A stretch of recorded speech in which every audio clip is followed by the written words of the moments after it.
মসজিদে 40,000 টাকা দান করলেন ভিক্ষুক শ্রীমতী বেগম। সারাদিন ভিক্ষা করে যা পেতেন তা সবটা খরচ না করে জমিয়ে রাখতেন একটু একটু করে। আর ভিক্ষা করে পাওয়া 10-20 টাকার নোট জমিয়ে নগদ 40,000 টাকা মসজিদের উন্নয়ন কাজে দান করে এক অনন্য নজির স্থাপন করলেন তিনি। আমার মা বাবা রুর আত্মা শান্তি হইবার জন্য, 10 বাবার রুর আত্মা শান্তি হইবার জন্য, আমার জন্য আমি এটা আল্লাহর ঘর মসজিদে দান করলাম, আমরা ভবিষ্যতে পাই।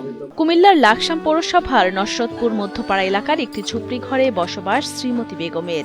একসময় মানুষের বাড়িতে কাজকর্ম করে জীবিকা নির্বাহ করলেও শারীরিক অসুস্থ ও বার্ধক্যের কারণে বাধ্য হয়ে শুরু করেন ভিক্ষাবৃত্তি।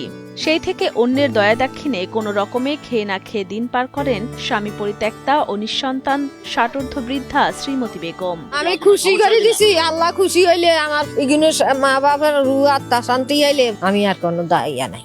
ভিক্ষাবৃত্তির অর্থ জমিয়ে মসজিদে 40,000 টাকা দান করায় রীতিমতো হতবাক মসজিদ কমিটি সহ এলাকাবাসী। তারা সকলেই প্রাণ ভরে দোয়া করেন এই বৃদ্ধা নারীর জন্য। আমরা শুনি সবাই খুশি হয়েছে যে উনি নিজে কষ্ট করে আনি খায়, এখন উনি দিচ্ছে আবার মসজিদের জন্য।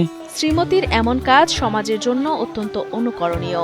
এই মহৎ কাজের জন্য সবসময় তার পাশে থেকে সহযোগিতা করার আশ্বাস দিয়েছে উপজেলা প্রশাসন। আমরা তার পাশে সবসময় থাকবো এবং তার এই উদারতা আমাদের জন্য একটা শিক্ষণীয় হয়ে থাকবে।